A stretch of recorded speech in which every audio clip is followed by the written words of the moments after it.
something we love. If you could turn your hobby into your job, you'd never work a day in your life, right?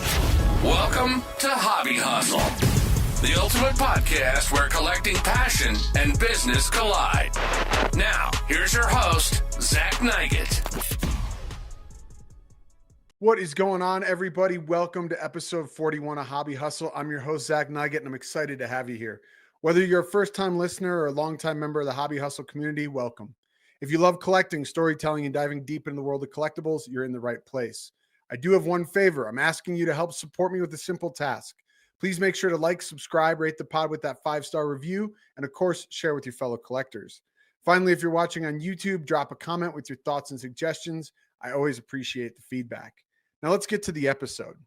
Today's guest is an incredibly gifted artist whose bold, culture-driven work has made waves across the world.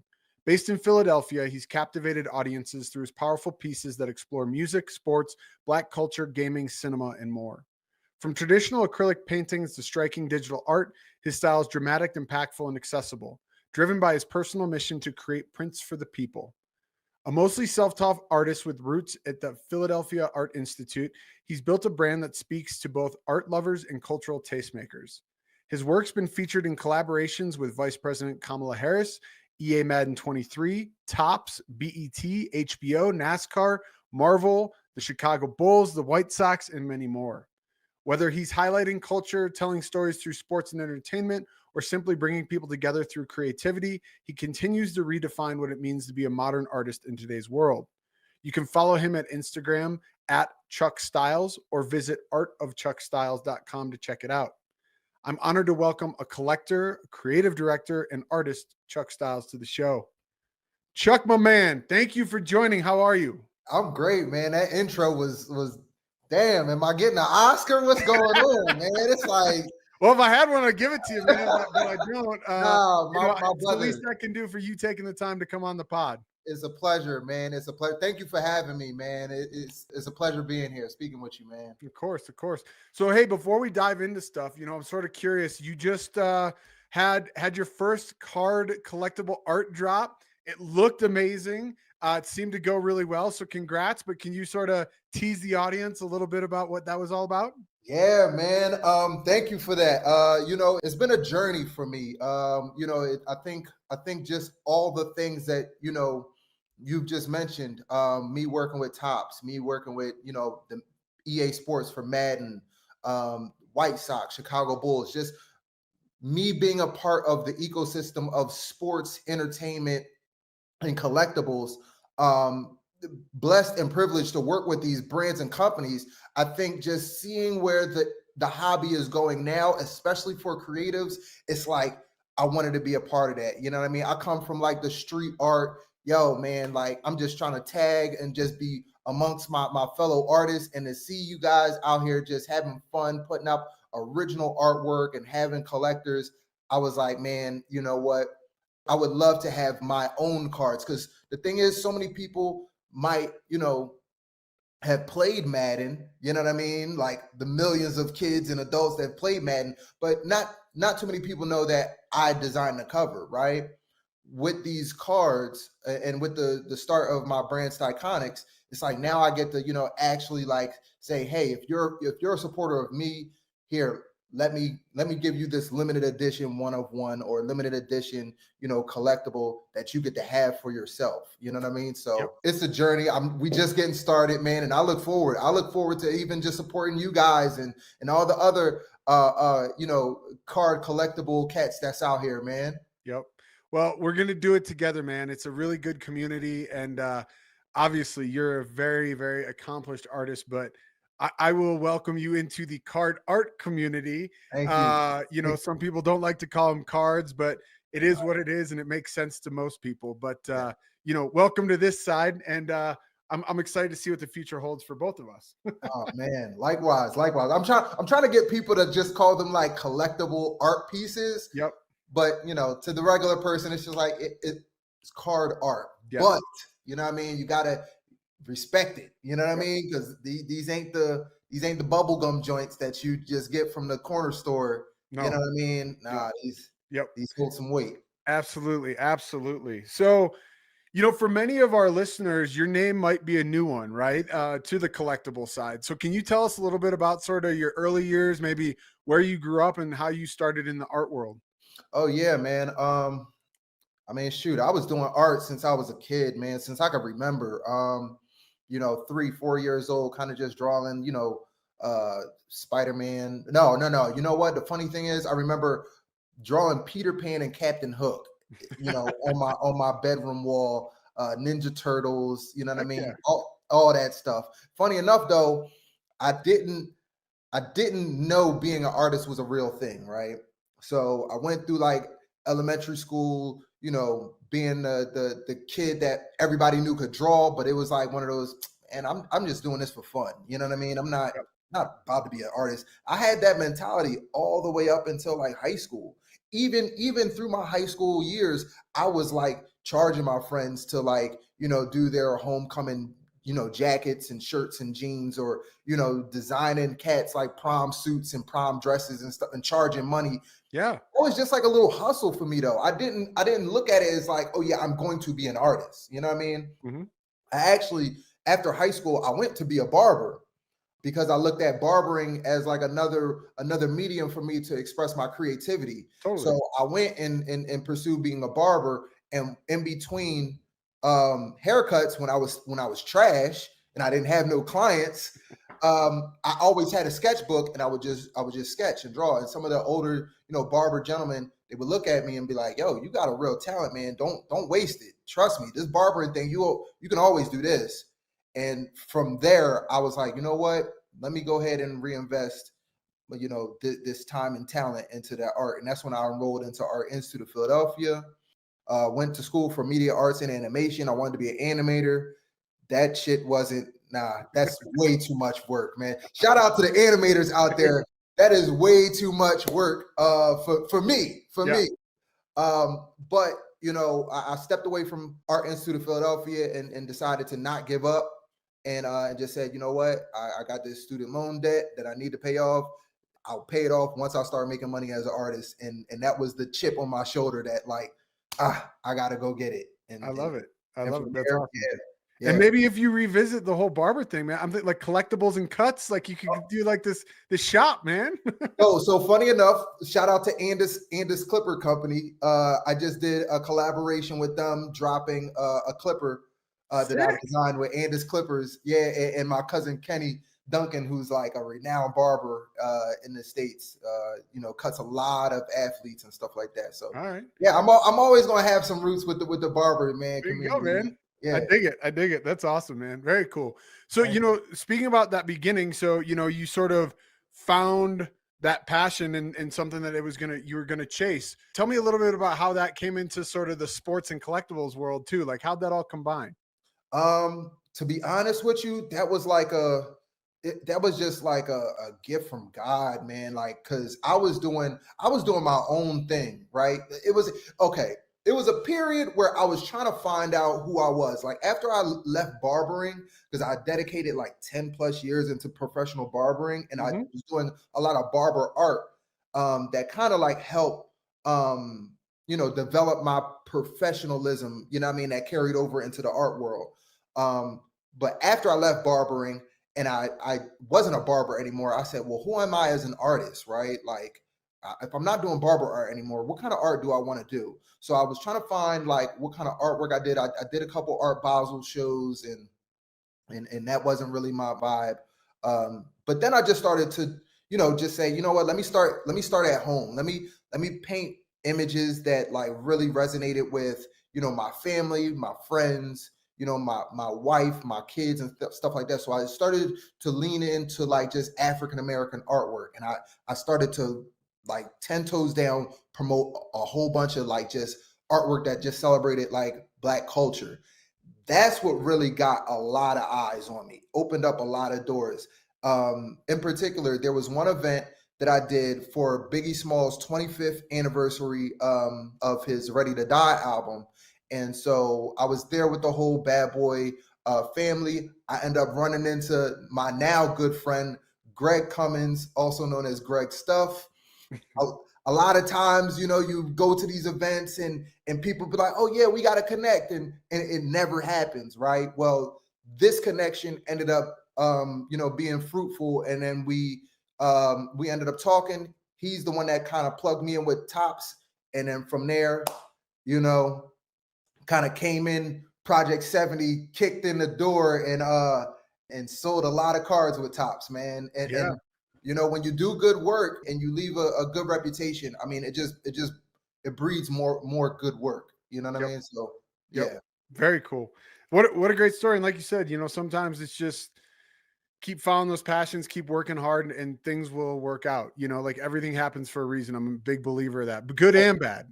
You know, but that's cool to hear that happened for you. You know, I want to take it back a little bit. I know we're sort of jumping timeline a little bit, but you know, obviously you've had amazing career up to this point, and but you know, you haven't always been successful. So can you tell us a little bit about those early years of like getting into the world of art? Oh man.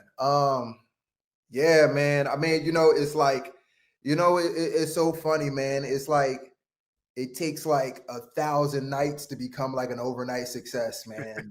You know what I mean? So yeah, I remember going back to my barber days, and you know, once I became, you know, a good barber, like probably one of the best in my city, I had, you know, 12-hour work days where I was cutting literally nonstop from like, you know, 10 o'clock in the morning to like 10, 11 o'clock at night. And then that time in between, like, you know, kissing my wife and putting my daughter down for that hour, I would spend between 12 a.m. to like 3 or 4 o'clock in the morning, just putting those hours into like my paintings and my art career and stuff like that. So, you know, for anybody that's out here that's still working like a regular 9 to 5, like you can pursue whatever your passion is and turn that passion into like your career. You gotta show up in the gym when nobody's in there, you know what I'm saying, put out those reps. So like I remember literally, you know, working until like I got sick sometimes, and this is not good. I don't recommend that process. But literally my wife would have to be like, yo, you need to get some sleep because you're compromising your health. And I'm like, yeah, but this is the only time that I have to pour into this. And so yeah, it was rough, man. I mean, you know, we all go through it. We all go through putting, you know, X amount of hours into artwork for it to fall flat on its face. I've been there. Funny enough, this curry drop that I just did over the weekend, I created that artwork 2 years ago. Interesting. Okay. Created it 2 years ago. Now, because my primary audience on my Chuck Styles Instagram, they don't really care too much about the card stuff, right? Which is okay. Yeah, I get it. You know what I mean? I have a gumbo pot of just so many different people, right? Yeah. So when I put that Steph Curry artwork out 2 years ago, it crickets, right? And I'm sitting there like, how do y'all not like this artwork? It's the Warriors. It's the Warriors movie. I love the Warriors movie, and it's Steph. And so 2 years ago, it didn't do any noise. And then I tried to re-promote it again another year after that. Didn't do anything. And then I said, you know what? Let me change the format, you know, limited edition. And now we have like a couple sold out pieces, you know what I'm saying? Only 5 left. And, you know, there's going to be those times where it's just like, even as a successful artist, you're going to put in the work, put in the time, and it might not turn out. That doesn't mean that it didn't work. Like I said, sometimes it takes 1,000 nights to become an overnight success. You know what I'm saying? You just got to keep showing up every night. You know what I mean? No, putting the work, following your passion, you can't go wrong. And you know, it's interesting too, you know, in the world of the collectible art pieces, as we will refer to them, you know, it's interesting to me because there's so much with timing, you know, there's so much with other factors that go into it. You know, when some of your more traditional paintings and stuff, not that these pieces don't stand the test of time on their own, but you know, a more traditional painting or piece is maybe viewed differently by the audience than what these collectible art pieces were. So, you know, I mean, obviously Steph's starting to wind down his career, but the mashup that you did and the run he's on as they push to the playoffs, it can't hurt. Look, every night leading up to my, you know, my launch, I'm seeing the highlights of Steph just go crazy, and I'm like, thank you, Steph. Chef Steph cooking for you, Chuck. That's right, man. That's right. That's awesome. That's very cool. Well, so so you're doing the barber thing. You're putting in the hours. You're grinding for this passion that you see the vision. You're just not there yet. So I know you mentioned Topps Project 70 being a break, but was there other big breaks along the way that sort of you feel like really was the point that changed your trajectory? Yeah, I think what, oh man. Okay, I have one. Okay. And it's not a fairy tale story at all. You know what I mean? Those are the real ones, man. Yeah. So I remember I met a guy, he's a good friend of mine to this day. His name is Brandon. At the time, he worked for Revolt. And they were doing an activation down in Miami, Art Basel, and it was a deal with Cadillac. They wanted me to paint on a Cadillac Escalade at the time. I think it was like a 2017 Cadillac Escalade in front of all of Wynwood, right? Yeah. I've never done anything to that scale. This was like one of those like, we made it, right? We made it. And so I took it on, being the ambitious artist that I was, but I've never painted on cars before, right? So I had this concept that I mocked up for them. It got approved, and then at the very last minute, they said, "Yeah, no, you got to change the concept." I had already bought the paints and materials for that particular concept, so now I had to like remix it, and I'm like, I think this might work. Cool. So I'm already kind of flustered, right? Yep. We get down there, and I try my best to do the artwork. I hated this car, right? I hated it. But it wasn't the fact that I hated it. I think that in the moment of celebration, because it was like, yo, man, I'm here first time down at Art Basel. I'm doing this Cadillac with Revolt. My wife is here, my friends are here, and Cadillac is supporting me, and Revolt is supporting me posting it. And I check Twitter, and it's nothing but negative and racist comments, like thousands. So that night, I think I hit like a depression, man. Like it was bad. Like, I think that was the first time like a viral moment happened for me. And it wasn't like, first of all, viral moment, period. Right. It wasn't anything positive. You know what I mean? Like absolutely nothing positive. And I really let that get to me. I didn't let that stop me though. I think one of the reasons why I like Michael Jordan and a couple of the greats is because it's like, yeah, they love winning, but they hate losing more than they love winning. Totally. Yes. You know what I mean? So yeah. I let that, I think I just let that, I let those comments, you know what I mean? Kind of like be the fuel to be like, you know what? All right, everybody, all these negative, comments and people, they don't really know what I can do. You know what I mean? They so many times you get this moment to showcase yourself, and some people think that, oh, that's your only chance at 15 minutes of fame, and it's just like, nah, I'll be back. I'll be back, and then I'll be better, and then you guys will see who I really am. And I think that was a real like breaking moment for me when I was just like, okay, now that I got that out the way and the depression's off and the tears is shed and everything like that, yeah, I can walk in my light now. You know what I mean? So, I love that, man. And you're stronger for it. And clearly it catapulted you, man. And it's funny too. I'm with you about the sort of hating, losing. And listen, in this game, I don't think it's wins and losses, right? But it's more like, tell me I can't do something, and I'm going to show you I can. Not only can I do it, I'm going to do it really well. Right. So I get that, man. And good on you for pushing through that, But speaking of that, right, you come up with ideas and, like you said, this one was approved, got changed last minute. It's up to somebody else. Talking before this, as you and I have had conversations prior, you're working with Topps, huge honor, but people have to approve stuff. So, with so many different varieties of subjects and choices within sports, music, pop culture, all that, can you talk to me a little bit about how you sort of decide on what you want to create next? Oh, man. That's a hard question, but it's a good question. Yeah. Honestly, I'm just like fully authentic to who I am. You know what I mean? Like, I love movies and entertainment. I love video games. I love hip hop.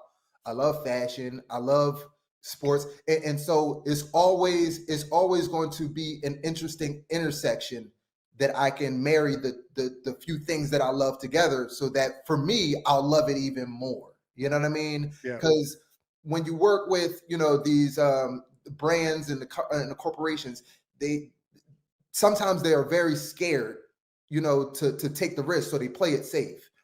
Safe is cool, but safe doesn't move the needle sometimes. You know what I mean? It's the risk of like, oh, what if we took this over here and married it with this idea over there? It's a very niche audience, but if it catches fire, it's out of here. And so I always try to live in that space of like, oh man, like for instance, my mom saw the card of Steph Curry. She was like, all right, I know Steph Curry, but why is his face green? And I'm sitting there like, Mom, this movie is from your generation. How do you not know? How do you not know? And so when I had to reintroduce her to the Warriors, she was like, oh, I do remember that. And then she was just like, oh, I love that movie. And it was just like, yeah, you know what I mean? So I love to bring in those elements of just who I am, you know what I mean, into every piece of art, somehow. Yep. I love that. Well, so speaking of sort of the creative side, a lot of our listeners of the podcast sort of come from the more traditional collectible background, but can you tell us sort of what goes into the process of creating a piece, and typically how long does it take to finish a piece? Because I think a lot of people ask that a lot, and there's a variety of answers. So I'm just curious to get yours. All right. So this piece behind me that's an original hand painted acrylic on canvas piece, right? That's pieces, Kyrie, right? Yeah, Kyrie. Yeah. When he went up against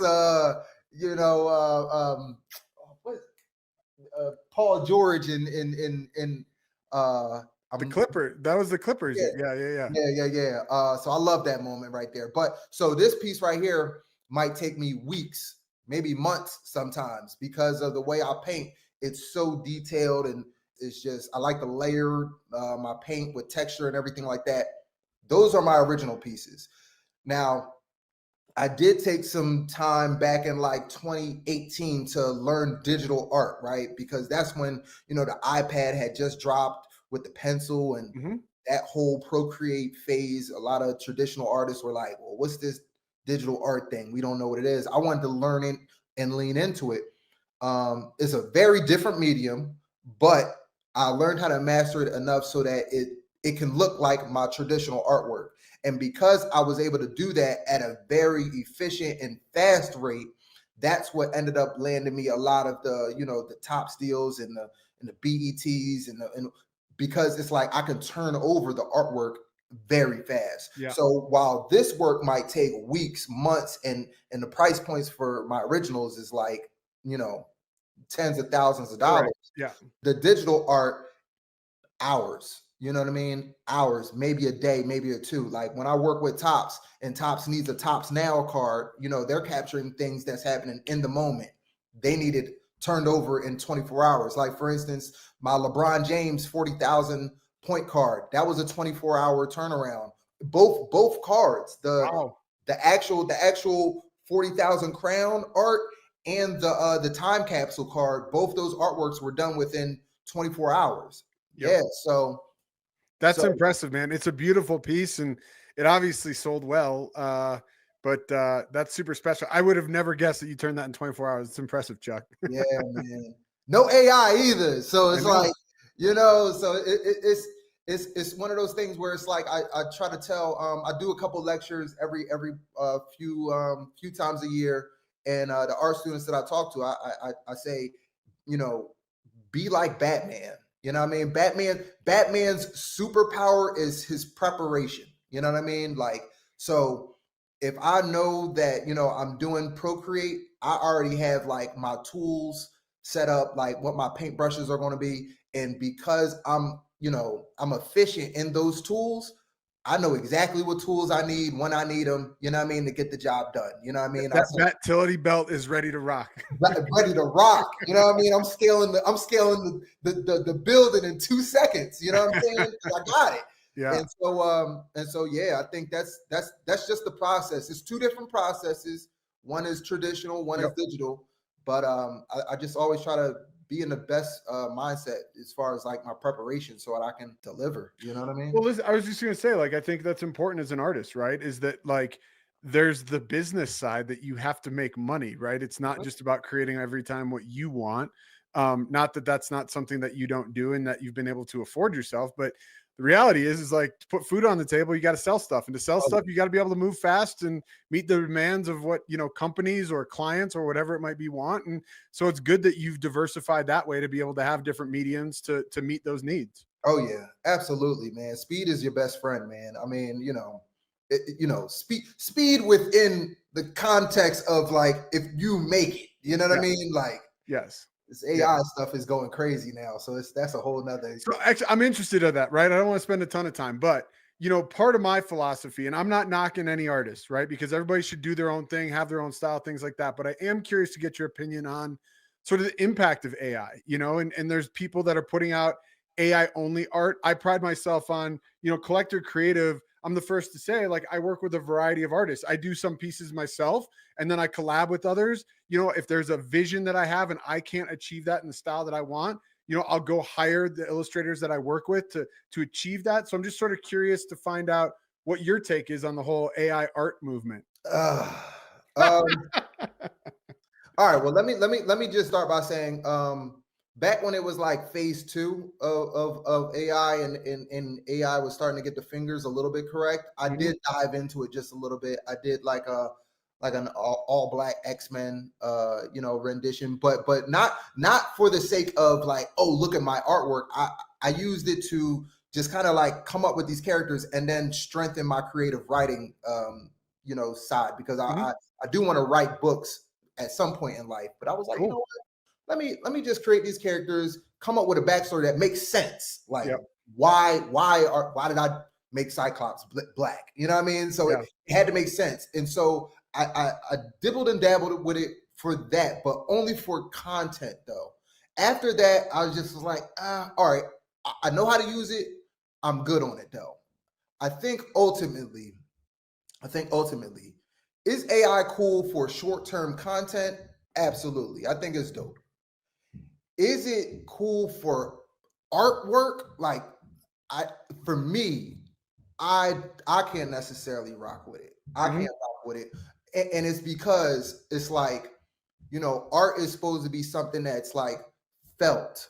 Art is supposed to be something that like somebody documents. You know what I mean? Like when I think about like hieroglyphics in the pyramids, it's like, it's a visual language of just what's happening during that time period, and that's who we are as artists. Whether you're a musician, a visual artist, an actor, if you're in the arts, you are a historian documenting what's happening right now. So if we substitute, our feelings and our interpretation with just like, oh yeah, I'm gonna just have this robot like tell the story for us, it loses a little bit of just, authenticity of like, what the artist was really thinking or feeling. And, I hate to say it, but it's like, even in the mistakes, even in the bad art, it's still appreciated because it's like, yo, man, like somebody made that like by hand. You know what I mean? So for me, it's always going to be a hard, like, a hard sell for the AI art being passed along as art. But as far as like content, I mean, hey, shoot, let it live. I also want to say, I think another reason why I can't really get down with AI is because it's not delicately put together and crafted.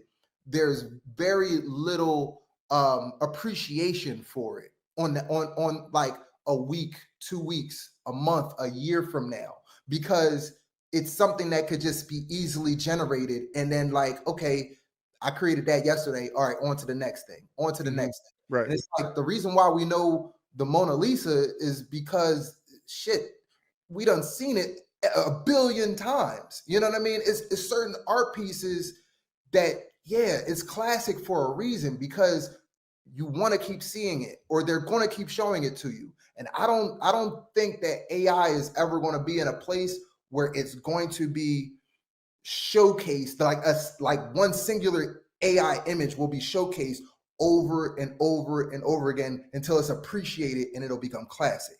Yeah. Yeah, it's interesting. It's an interesting take. And I think, like I said, to each their own. And, again, I'm not knocking anyone who uses it. I just am curious because I think it's very much a topic that has become a hot button topic, within this community. And especially specifically in the collectible art space. There's artists who will use it a lot more than others. And some people don't have any problem with it. They love the conceptuality of it. And I think that's really cool, right? And then others say, well, to your point, like it needs that human touch. It needs the human factor to make it truly art. So we'll see. Only time will tell what the future holds. I mean, don't get me wrong. It's some cool stuff coming out of sure. the AI stuff. Like I'll be like, Oh, yeah. "Man, that's kind of dope." You know what I mean? Oh yeah. But once again, it's just one of those things where it's just like, but will it like cross over into like a classic? You know what I mean? Like no matter how good it is, will it get the classic stamp?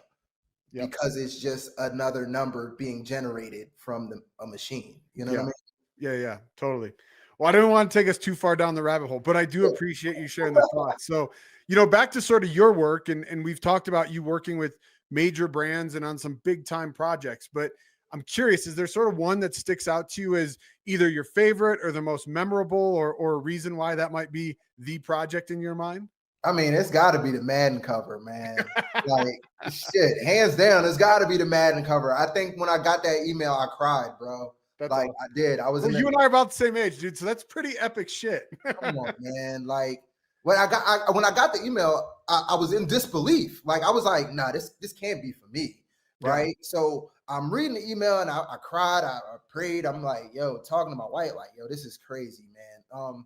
And in my mind, I knew, like, being a Madden fan, I knew that, like, okay, Coach Madden just passed away. They gotta put him on the cover. Like, there's no way, everybody will like lose their shit if they don't put him on the cover. Yeah. So when they said, yeah, we want to have him on the cover, it was just like, I was honored, man. I was honored to go out there and do the unveiling at the EA headquarters and get the whole tour with Coach Madden's late wife and his son. His son was super cool, man. That's a moment that I don't think I'll ever forget, man. Oh, and on top of that, like, so you walk in the headquarters and you see this like 7-foot Darth Vader statue. You know what I'm saying? That's awesome. Yeah, man. It was so dope, man. It was so dope. They got the X-Wing in there, and then they had the Sims characters all in there, all the posters, and then they have this room. They have this room in there that's dedicated purely to just every single game that they dropped. Oh, wow. So from floor to ceiling, I was just like, I'm sitting there looking at like Def Jam, Fight for New York, and all types of like, Madden covers. And I was just like, yo, my Madden cover is going to be in this room one day. This is nuts. That's so cool. This is nuts, man. It's awesome. It's very cool.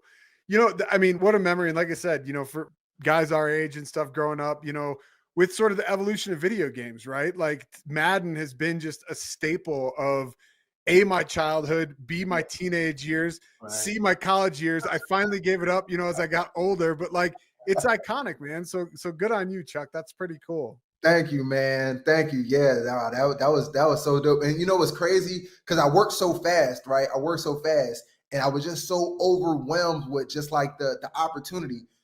They asked me for like, one like 2 or 3 concepts, man. Zach, I gave them like 20 concepts.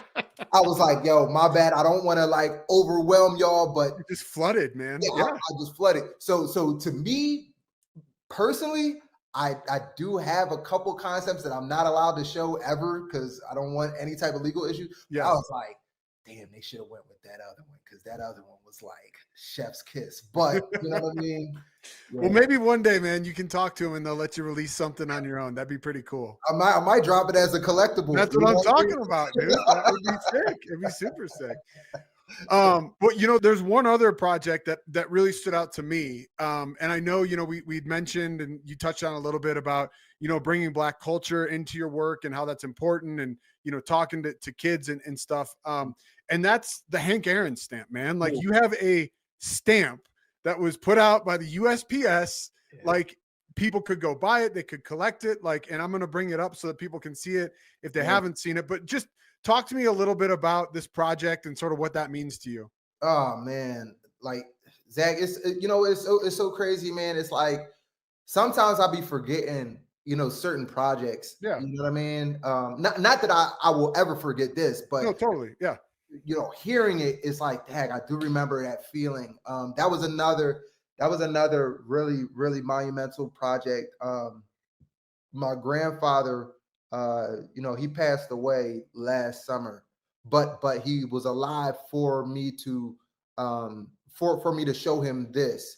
And for me, that was like showing my grandfather that I was like doing a stamp. That was a special moment. Because then, you know, it's like when you grow up, like, once again, going back to my childhood, I never thought that being an artist was like a real thing. Right?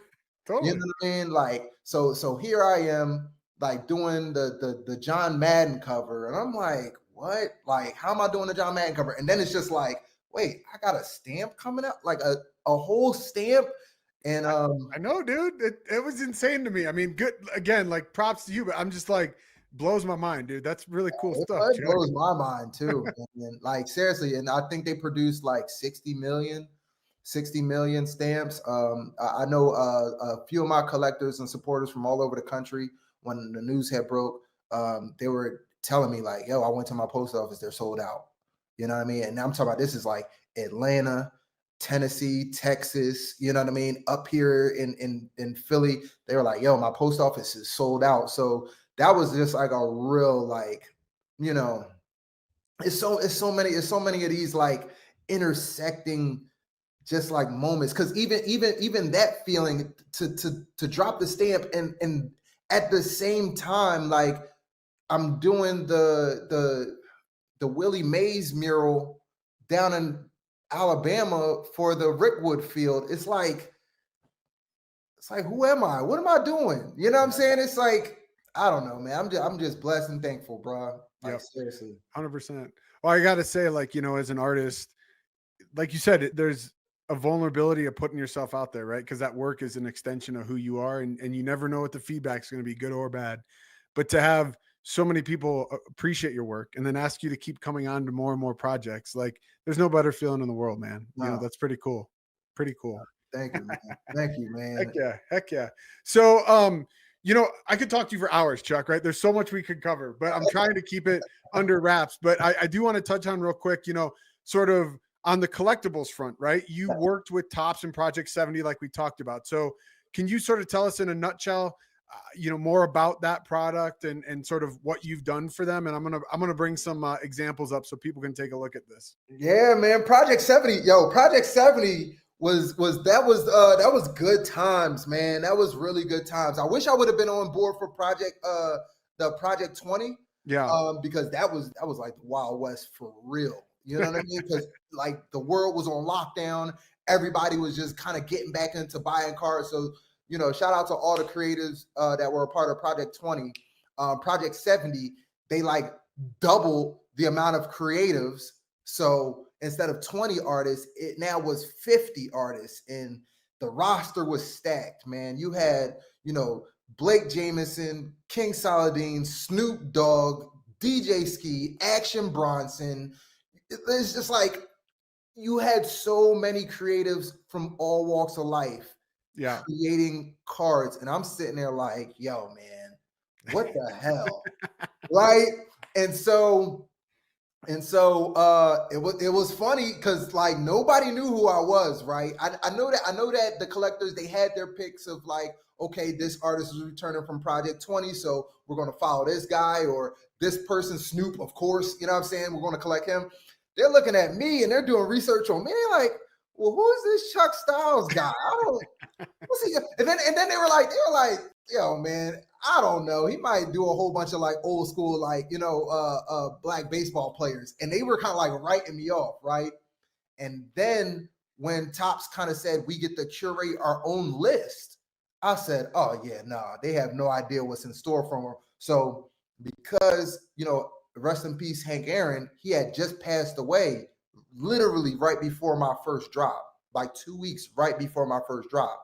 So because my first drop was being Hank Aaron, I was like, nah, I got to make this card like, one of the best cards that I've ever done. Yeah. And when I dropped that Hank Aaron, I think everybody, collectors' eyes was like, whoa, hold on. Yeah, no, let's follow this guy, Chuck. And then after that was Mike Trout. And then started, doing my research with Larry Doby and then bringing it back up top with like the Shohei Ohtani Ghost of Tsushima card that by the way, Zach, I knew that card was going to be big because once again, I'm leaning into just like who I am and the things that I love. I was like, yo, Ghost of Tsushima on PlayStation is game of the year, hands down. And if I do this mashup, it's going to be big. And I told Topps, I said, hey, look, do y'all mind giving me a little bit of extra marketing push for this card? They said, Chuck, we would love to, but we don't want to show any favoritism because it's like 50 of you guys. So I said, okay. I said, okay, cool. So I took some of my own money and I ran my own ads specifically to only people in Japan and only people that played PlayStation. And when I woke up the next day, when the drop happened, I received a whole bunch of emails and articles from Japanese sports journalists in Japanese. Like I couldn't read it. I just seen Chuck. You just assumed it was all positive. Yeah, you know what I mean. And so the studio Sucker Punch, who are the creators of Ghost of Tsushima, they reached out and they were like, "Yo, we would love a print of this in our office." So they have a large print of it inside of the Sucker Punch studio. And look, man, I ended up selling like over 500,000 cards. Like finished in the top five out of 50 creatives, man. Dude, good for you, man. It's a beautiful piece. I mean, all your pieces are beautiful, Chuck, but thank you. It's cool. And that's, you have a unique talent and gift about not only from an artistic standpoint, but that pulse, right, of culture and being a tastemaker, right? Like that's really invaluable stuff, man. And it clearly has done well for you. Oh man, thank you. I mean, I just like what I like, man. I don't know if my taste is for everybody, but I'll be like, no, this is what I'm into right now. Hopefully there's people out here that like it too. Yeah, for sure. So that's interesting, right? You had that experience. You sort of got into that collectible side, and that led you maybe to some of this, Styconics and your collectible art. So I know we touched upon it, but sort of give people that a little bit deeper dive about what Styconics is all about and maybe what they can expect. Oh yeah, man. So Styconics is a little bit more of what I've already been doing, right? So I do these mashups of sports or entertainment or video games or just like all these things, right? And so many times, especially when I work digitally, right? Now, my physical paintings, it's like those are one and done, right? Yeah. But my digital things, it's like I go through so many different phases of like what the artwork looks like going into completion. And so I might have like, oh, what about this background? What about that background? Oh, maybe I should change this. Maybe I should change that. And I go through all these different like phases. And now with Styconics, I'm able to showcase a few of those different like what ifs, and make them limited edition. And I think that's what's so dope, right? Because I'll always ask my wife and my kids, like, what do they think about like my artwork, right?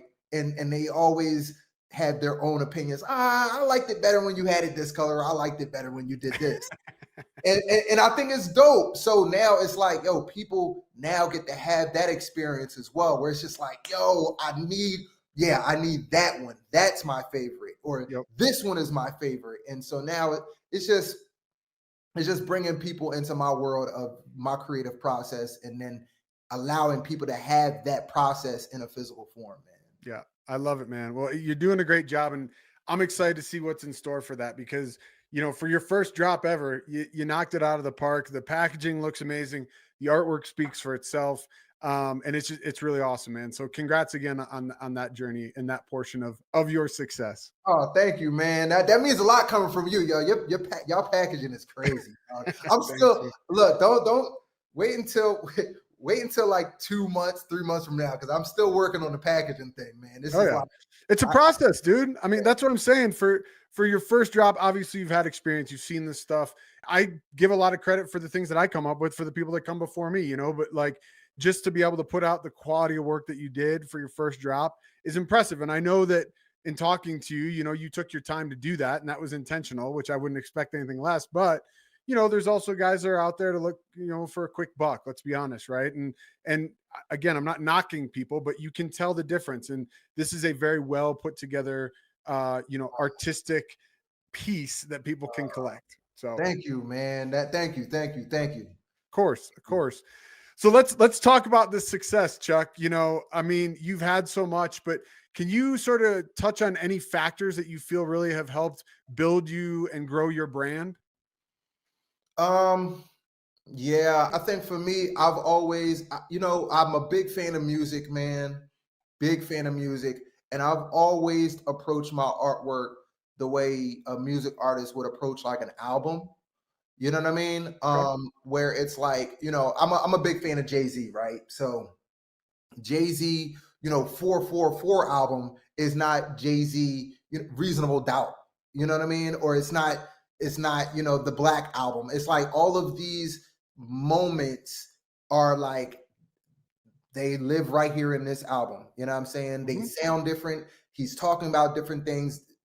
For that moment in time, that's what that sounds like. So I kind of look at my artwork in the same way as far as like a collection, right? So it's just like, okay, for this season that I'm in, I only want to focus on just this kind of body of work, right? Maybe this artwork can speak to, this group of people over here, you know what I'm saying, to kind of bring them into my tribe, you know what I'm saying? And so when I do stuff like the mashups of like the Marvel superheroes and like the hip hop album covers and coined it Styles verse, that's kind of like, hey, for all you nerds out there that love, MCU and the DC universe and hip hop, I'm here with you guys. You know what I mean? Yep.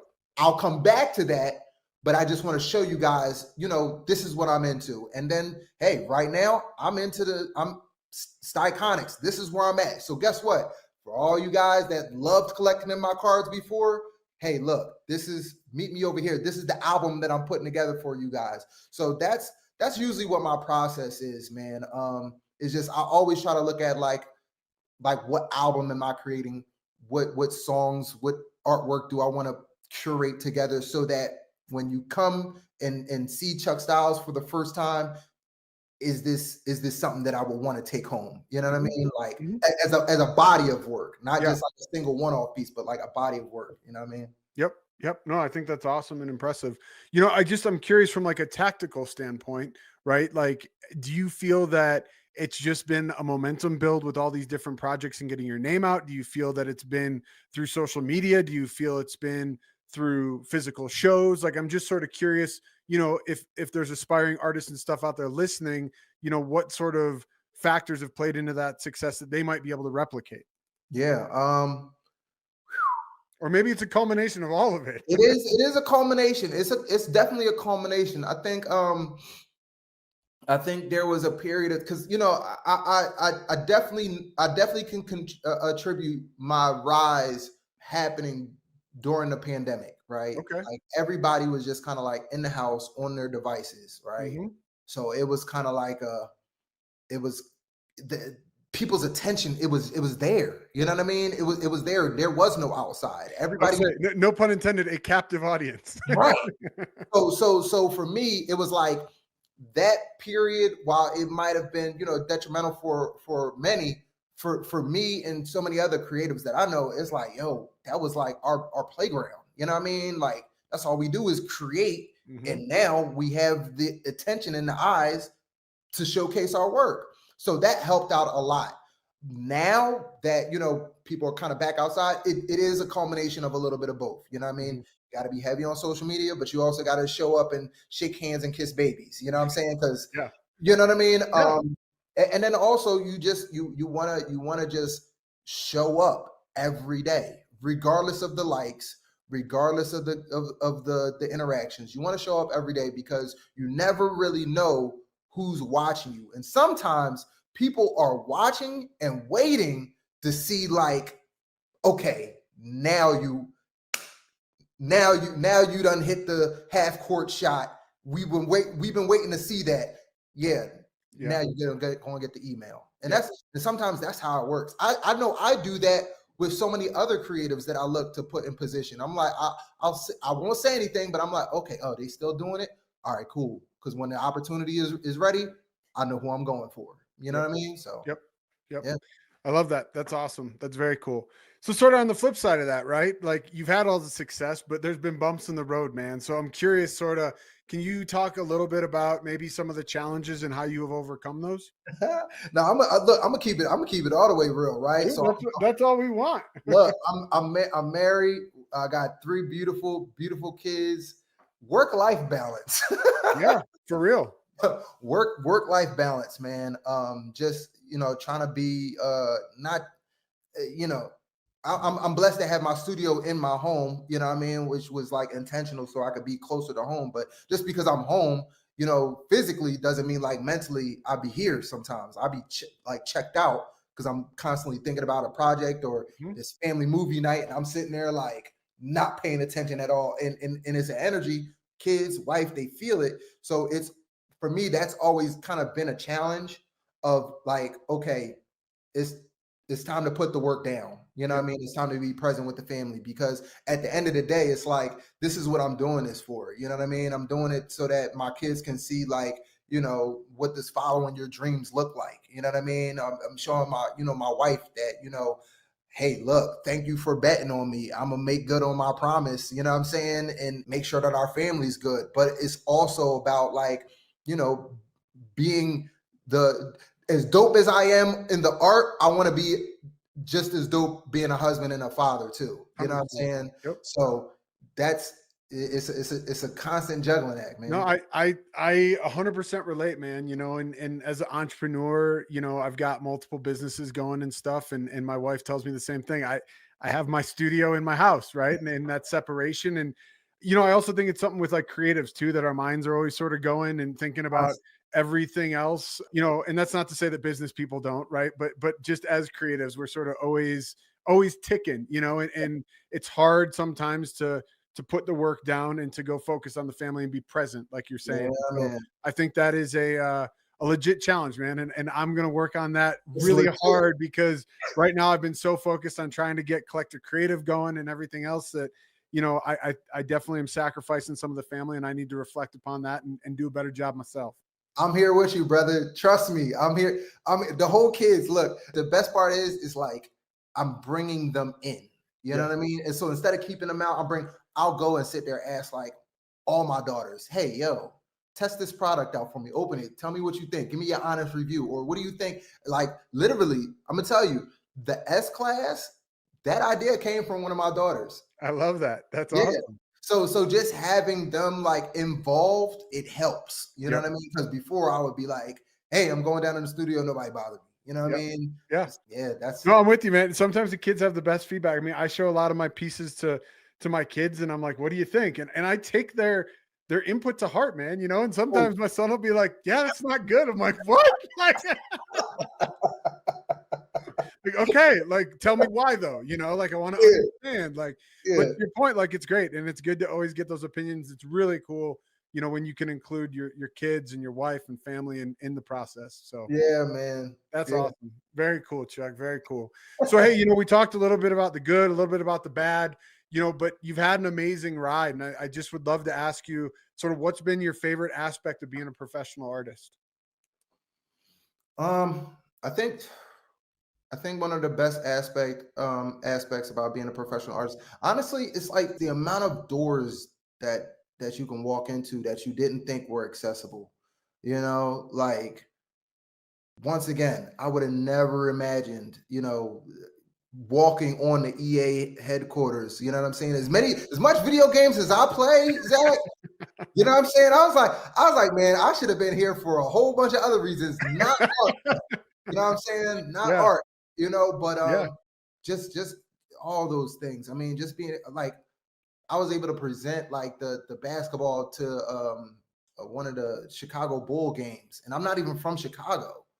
Which I told them, I was like, hey, look, just out of respect, I don't want to make any Chicago natives mad, but I'm from Philly and I rep Philly very hard. Like, you know what I mean? And they was like, no, it's an honor. And I was like, wow, this is crazy. You know what I mean? So I think that's just one of the best aspects about just being an entrepreneur, creative entrepreneur, is that like when people do value your talent and your craft and your professionalism, the world is just like your playground, man. It's just like, and they're happy to introduce you. Oh, let's introduce here. I would love to introduce you to such and such. He did, boom. He's the creator of this. And it's just like, man, it speaks to the 12-year-old Chuck that didn't think that any of this was possible. It does, man. It does. And then I get to share that with so many my kids and so many other kids. Like, hey, look, it's possible, yo. The world is your oyster if you just lean into the things that you believe in and your passions, man. Yeah. Well, I love that. And, I think it's cool. I read, I think it was like one of your social posts or something, but you had talked to a class and one of the moms had wrote a letter and just, how excited that kid was when they came home to tell their mom about you and that being an artist was like a reality. And so good on you for passing that down and for spreading that sort of, word and letting people understand that like that is possible. Yeah, man. No, that was cool. That was cool. Thank you, man. Thank you. Yeah, absolutely. Absolutely. So, hey, before I let you go, I want to ask you about looking forward, right? Like what is the next 12, 24 months about for Chuck and what are your goals? Well, the next 12 to 24 is going to be more Styconics, for sure. This is exciting. This is exciting. I don't think it's been a while since I've really been excited about like my own personal project. You know what I mean? Because it's like how you have with Collective Creative. It's just like it's your baby. You want to grow it. You want to always be there to just make sure that it's in the best light, the best position. And so like that's just where I'm at right now. And so by this time next year, I hope to really have a good foundation as far as where the brand is at. I would love to. So funny enough, I see Styconics being bigger than just art, right? And I kind of have used that like little motto that I made up. It's more than art. It's an aura, right? Yeah. Because I know so many dope professionals, right? That especially creatives, videographers, photographers. Like I said, my cousin Kenny, who's an amazing barber. He cuts like Jimmy Butler and so many other people, right? Yeah. I see Styconics being like a Nike in a sense, where it's starting off with cards and cards, or the card art, the limited edition. That's the forward driven product.